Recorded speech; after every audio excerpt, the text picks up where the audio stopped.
I am Dr. Rita Jairath, IFBB Figure Pro and IFBB Pro League International Judge. I am a writer. I am also a World Peace Ambassador with the Walk Hard Foundation affiliated to the United Nations. I have a business by the name of Jairath Wellness in New Delhi, and I am also a student of Bharatnatyam and Kalaripayattu. I was born in New Delhi. My father was in the Air Force और वो एक education officer थे और क्योंकि वो education में थे तो उनका बहुत एम्फेसिस रहता था कि हम अपने एकेडमिक्स पे बहुत ध्यान दें और पढ़ाई लिखाई पर, क्योंकि कुछ भी चीज़ हम अगर उसको बहुत इन डेप्थ अवेयरनेस उसकी हो तो हमें उसकी बहुत प्रॉपर अंडरस्टैंडिंग रहती है, हमारी अप्रोच बहुत सही रहती है। तो हमारा एजुकेशन पर बहुत ध्यान था और क्योंकि I am a 60s and 70s child, तो उस टाइम पर इतना इंटरनेट तो कंप्यूटर तो हमें पता ही नहीं था, कभी सोचा भी नहीं था कि होगा। तो हम लोग लाइब्रेरी में जाते थे और वहाँ हर सब्जेक्ट के बारे में पढ़ने की कोशिश करते थे जो भी हमारे मन में आता था। तो एजुकेशन पे बहुत एम्फेसिस था और academically I was very bright. मैं अपने स्कूल में टॉपर रही थी और बाद में मैंने फ़िज़िक्स और साइंस के साथ फ़िज़िक्स ऑनर्स मैंने ज्वाइन किया था हिंदू कॉलेज। और बहुत साल बीच में मैं ताम्रम में रही क्योंकि वहाँ फ्लाइंग इंस्ट्रक्टर स्कूल था और मेरे फादर जो है पायलट की ट्रेनिंग से एसोसिएटेड थे। और सांब्रा जो बेलगाम में है वहाँ पे भी मैंने अपनी बहुत एजुकेशन की है, कई साल वहाँ रही हूँ और फिर फाइनली हम लोग दिल्ली आके सेटल हुए थे। उसके बाद मैं तो कभी सोचा भी नहीं था कि मैं बॉडी बिल्डिंग में आऊँगी, लेकिन हम उस टाइम पे जो भी स्पोर्ट्स होती थी, कबड्डी हो गया, खो-खो हो गया, जो स्कूल के स्पोर्ट्स थे उसमें हम लोग वैसे फिज़िकली एक्टिव थे।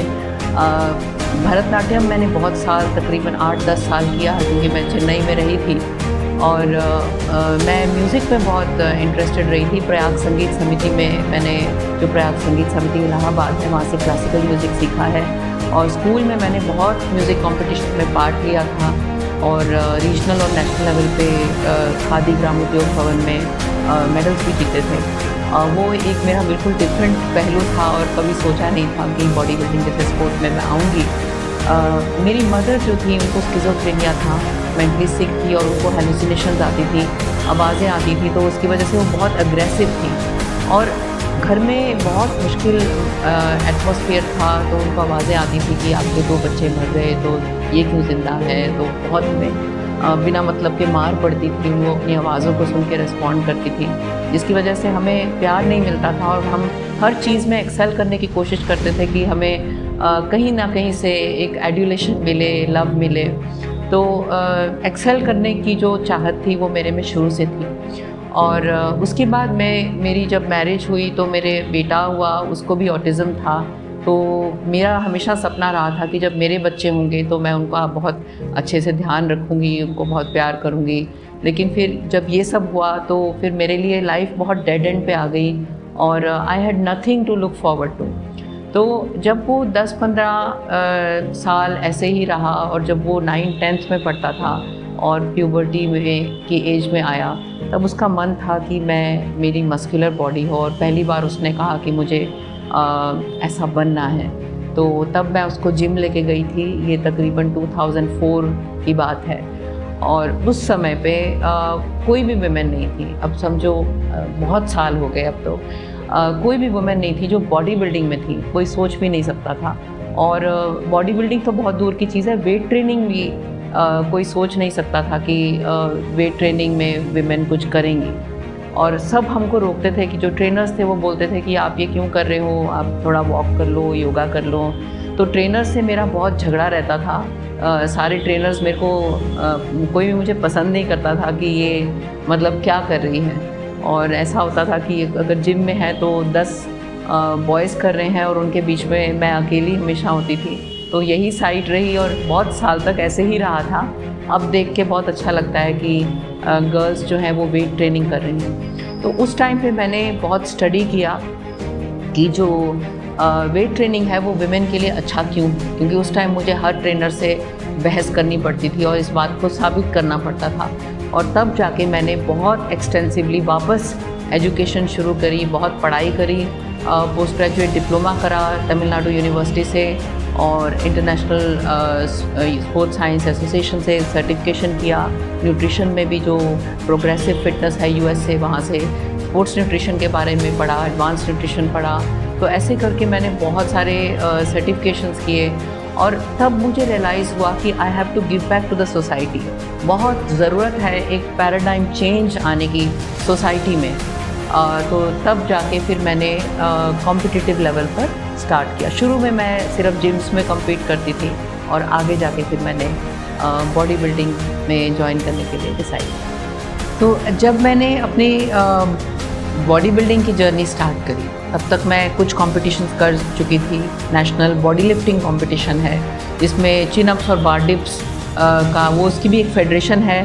और उस टाइम ये माना जाता था कि गर्ल्स पुल अप्स नहीं कर सकती और शायद आज बहुत सारी लड़कियां कर रही हैं, लेकिन शायद मैं पहली ही थी नोन लोगों में कि जो मैंने बहुत ओपनली सोशल मीडिया पे आके बहुत पुलअप्स किए थे और लड़ के मैं पुलअप्स में बहुत ज़्यादा इंक्लाइंड हो गई थी, क्योंकि मुझे ऐसा लगता था कि एक फ़ीमेल बॉडी जो है एक्सेप्ट फॉर सर्टेन ऑर्गन्स, वही हाथ हैं वही पैर हैं, तो क्यों नहीं कर सकती।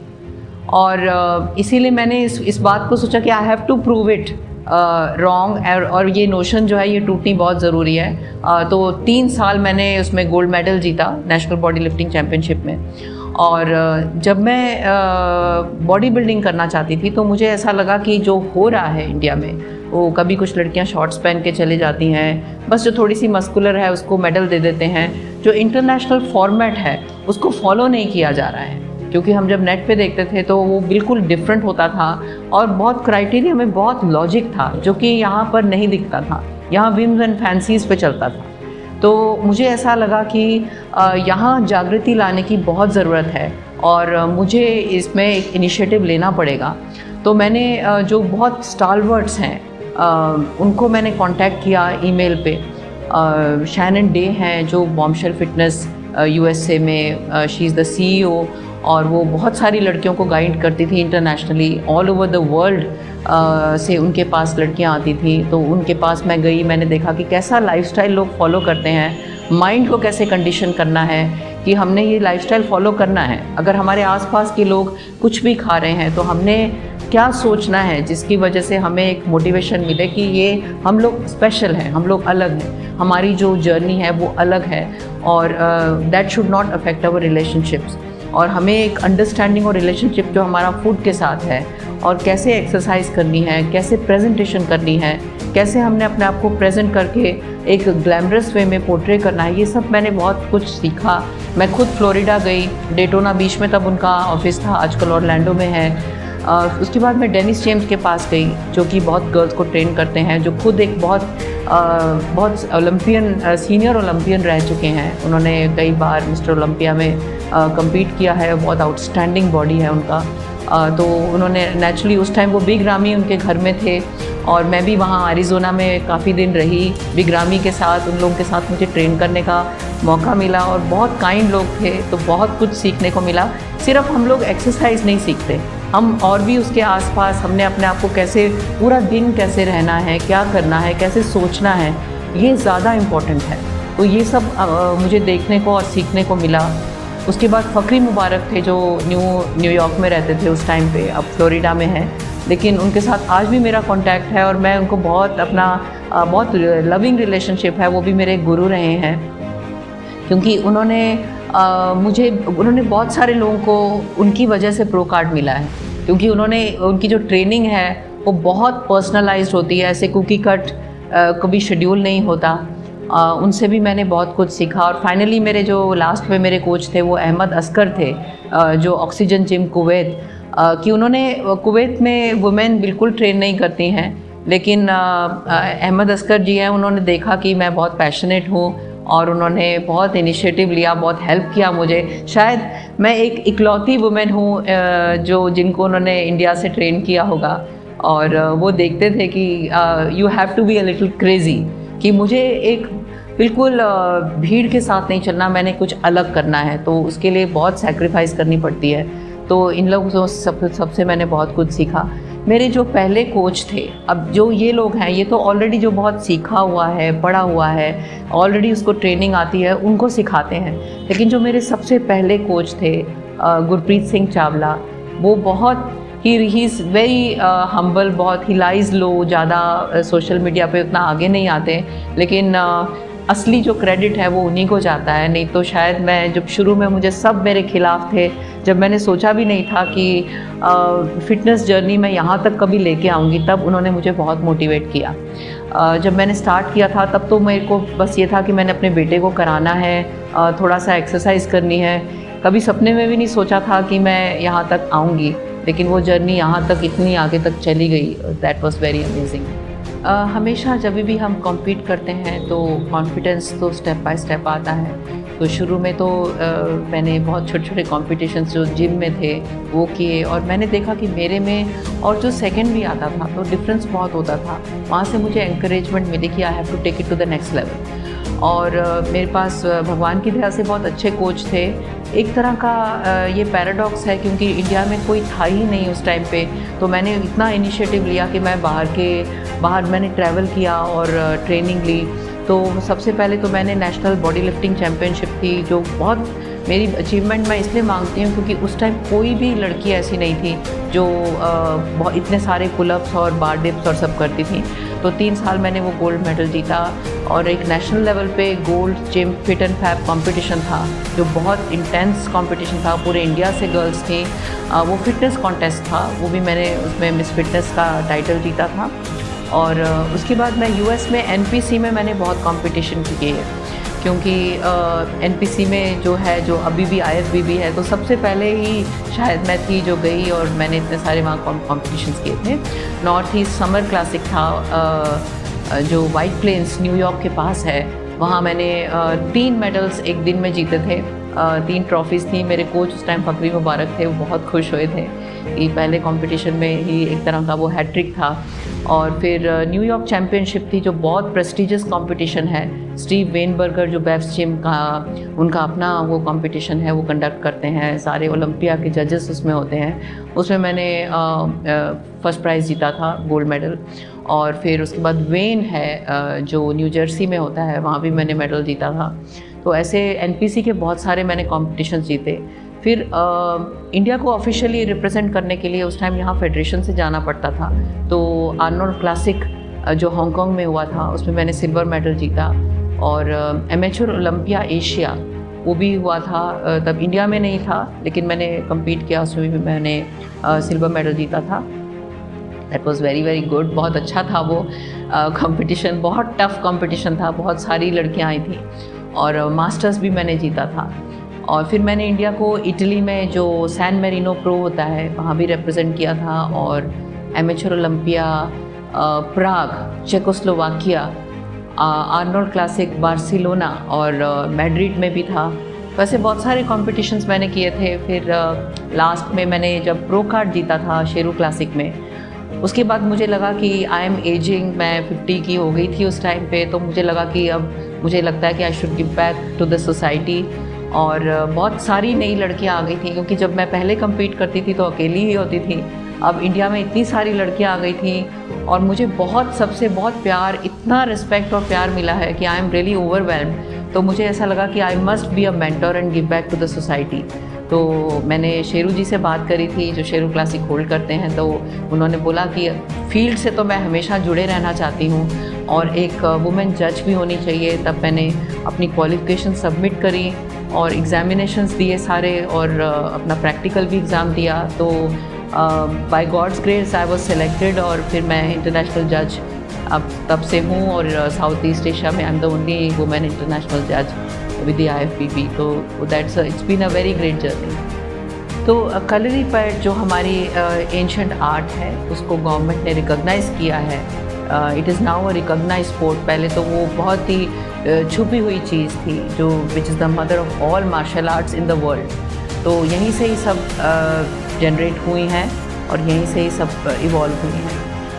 उसके अलावा मैं राइटर भी हूँ और मुझे ऐसा लगता है कि मेरे अंदर बहुत कुछ है सोसाइटी को बताने के लिए। आजकल लोग कम पढ़ते हैं लेकिन मैं फिर भी लिखती हूँ, पढ़ने वाले पढ़ते हैं। और बहुत एक्सपीरियंस है मुझे, क्योंकि जो मैंने जिस एरा में इस चीज़ को एक्सपीरियंस किया है और बहुत पुराने टाइम से पूरा ट्रांजिशन देखा है और उसको स्टडी करके किया है, बस इधर उधर से सुन के सीख के नहीं किया, टेक्स्ट बुक से पढ़ के किया है। तो मेरे पास बहुत कुछ है देने के लिए। तो 3 मैगज़ीन्स हैं जिनमें मैं अपने आर्टिकल्स लिखती हूँ और अभी मैं एक बुक भी लिख रही हूँ विच is the convergence of all fitness modalities, कि कैसे जो डिफरेंट वेज़ हैं जिनसे हम फिट रह सकते हैं उनके अंदर एक यूनिवर्सैलिटी है। एल्गोरिदम सेम होता है लेकिन आपने बस वही डिसिप्लिन, वही वैल्यूज़ जो है आपको, जो आपको अच्छा लगता है आपको करना चाहिए, लेकिन वही वैल्यूज़ होती हैं, वही सिस्टम होता है, वही मेंटल एंड्योरेंस और रेसिलियंस हमें अपने अंदर लानी होती है और हम कुछ भी कर सकते हैं। जो भी हम चाहते हैं उसको हम लोग अपने ड्रीम्स को फुलफिल कर सकते हैं। तो I wish to promote awareness in health and wellness, और मैं चाहती हूँ कि सोसाइटी में there has to be a paradigm change.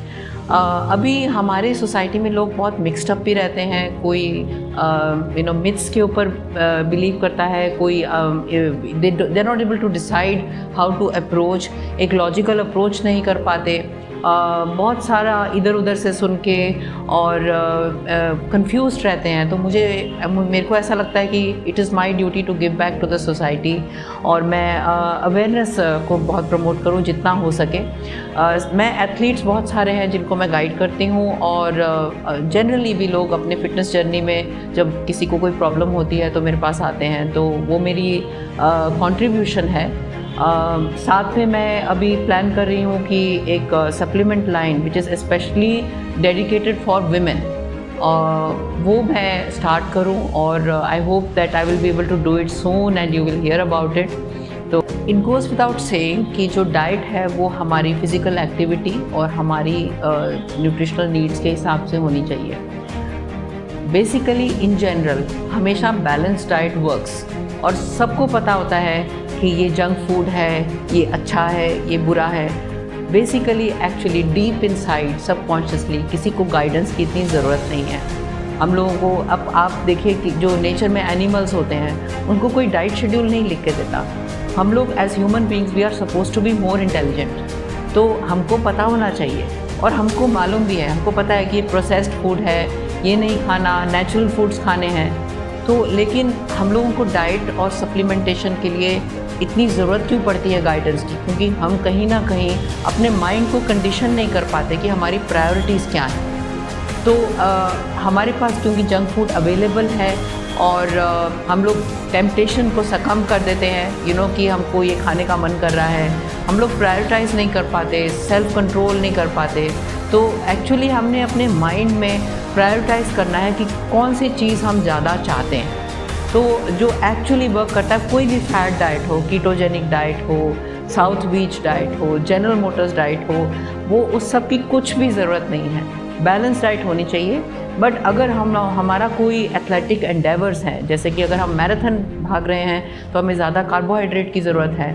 We have to understand कि किस टाइम पे हमें लो ग्लाइसेमिक इंडेक्स का चाहिए या हाई ग्लाइसेमिक इंडेक्स का कार्बोहाइड्रेट चाहिए। अगर हम बॉडी बिल्डिंग करते हैं तो हमें मसल सिंथेसिस के लिए प्रोटीन्स ज़्यादा चाहिए। हमारी जो एसेंशियल एमिनो एसिड्स हैं वो हमारी पूरी हो रही हैं या नहीं, नाइट्रोजन एब्जॉर्प्शन क्या है, कैसा है या नहीं, ये एक्चुअली सबको मालूम है। अगर हम बॉडी बिल्डिंग करने आ रहे हैं तो ऑब्वियसली हम मसल गेन चाहते हैं, तो हमें प्रोटीन ज़्यादा चाहिए, हमें ग्लाइकोजन रिजर्व्स के लिए कॉम्प्लेक्स कार्ब्स चाहिए, हमें सैटाइटी इंडेक्स को अंडरस्टैंड करना है कि हमें ज़्यादा देर मतलब we should not be feeling hungry. तो ये सारी चीज़ें मन में रखते हुए we have to take a balanced diet, और एक उसके लिए बहुत एक कंट्रोल्ड और मैच्योर्ड और इवॉल्व माइंड होना चाहिए। So that is the first thing. Body building is an all encompassing sport. और body building means that you gain muscle and lose fat. हम अपने बॉडी को बिल्ड कर रहे हैं और अपने आप को स्ट्रेंथन कर रहे हैं। तो जब हम कॉम्पिटिटिव बॉडी बिल्डिंग करते हैं, हम स्टेज पर जाते हैं, तो we are actually going for the need of self actualisation. हम रियलाइज़ करते हैं कि हमारी जो बॉडी है, ह्यूमन बॉडी, उसका पोटेंशियल कहाँ तक है। तो हम अपने आप को एक तरह से एक्सप्लोर करने के लिए जाते हैं। तो डायरेक्टली बहुत बेसिक लेवल पर हमेशा बॉडी बिल्डिंग एक लॉन्ग टर्म कैरियर कमर्शियली या इकोनॉमिक पर्सपेक्टिव से नहीं हो सकता। बस ये है कि एट द मोस्ट आपको प्राइज़ मनी मिल जाएगा, तो कुछ हद तक जो आपने उस पैसे को इन्वेस्ट किया है अपना बॉडी को फॉर्म करने में, वो कुछ हद तक रिकवर हो जाएगा। लेकिन it's a very glorious sport. जब हम बॉडी बिल्डिंग कंपटीशन जीतते हैं और हम अपना वो बॉडी, उसकी पिक्चर्स लेते हैं, चाहे हम जीते हों या ना जीते हों, हम देखते हैं कि हमारा पोटेंशियल कहाँ है। हमने भी अपने लाइफ में ऐसी बॉडी फॉर्म करी है, वो अपने आप में बहुत ग्रेटिफाइंग है। तो ये अंडरस्टैंड करना बहुत ज़रूरी है कि जब हम कम्पीट करते हैं तो उससे हम लोग कोई बहुत एस्टैब्लिश बिजनेसमैन फॉर लाइफ नहीं बन सकते हैं। उसको हमने करना है कि what we can take away from the competition. इसीलिए मैं हमेशा बोलती हूँ कि जब आप कम्पीट करने चाहते हो तो there has to be a parallel sense of detachment with the medal. तो आपने जब उसको कंपटीशन को किया, आपने पिक्चर्स अपनी रखी, आप जो आपका पूरा एक्सपीरियंस था वो बॉडी फॉर्म करने में, उसमें हम बहुत कुछ सीखते हैं। मेंटल एंड्योरेंस सीखते हैं, फिज़िकल एक्सरसाइज सीखते हैं, बॉडी को स्कल्प कैसे करना है, क्या रेपिटेशन करने हैं, क्या डाइट खानी है, डाइट को कंट्रोल कैसे करना है, अपने आप को शांत कैसे रखना है, पढ़ाई कैसे करनी है, उसके बारे में नॉलेज कैसे गेन करनी है, और लाइफ क्या है, कंपटीशन क्या है, कभी कभी फेडरेशन क्या है, ये सब पॉलिटिक्स क्या है, कॉम्पिटिटिव स्पिरिट क्या है, ये जो चीज़ें सोचते हैं वो सारी नॉलेज और वैल्यूज़ उनको हम यूज़ कर सकते हैं। In today's world a sedentary lifestyle has been forced upon us because no matter how active you want to stay, sometimes you have to study sitting in one place, you have to sit for hours sitting at the computer. तो हम लोगों को physical activity इतनी नहीं मिलती जितने कि पुराने टाइम पे मिलती थी। तो हम सबको एक कॉन्शियस एंडेवर करना पड़ेगा अपने आप को फिट रखने के लिए, और वो एक फ़िटनेस प्रोफेशनल भी सिखा सकता है कि कैसे हमने अपने आप को लिमिटेड टाइम में उतनी फ़िज़िकल एक्टिविटी हमने अपनी लाइफ में इनकॉर्पोरेट करनी है ताकि हम फिट रह सकें। अगर हम फिट रहेंगे तो चाहे आपकी कितनी भी उम्र हो जाए, आप कितना भी काम कर सकते हो, अपने लाइफ के लास्ट डे तक आप एकदम फौलाद की तरह काम कर सकते हो और आप थकोगे भी नहीं। तो हमने अपने आप को फिट रखना है, अपनी मोबिलिटी अच्छी रखनी है और स्ट्रॉन्ग रहना है हमेशा के लिए। तो fitness should be your top priority no matter what you do. If you want to watch exciting videos on health, wellness, sports, fitness, you must subscribe to my Prodigo.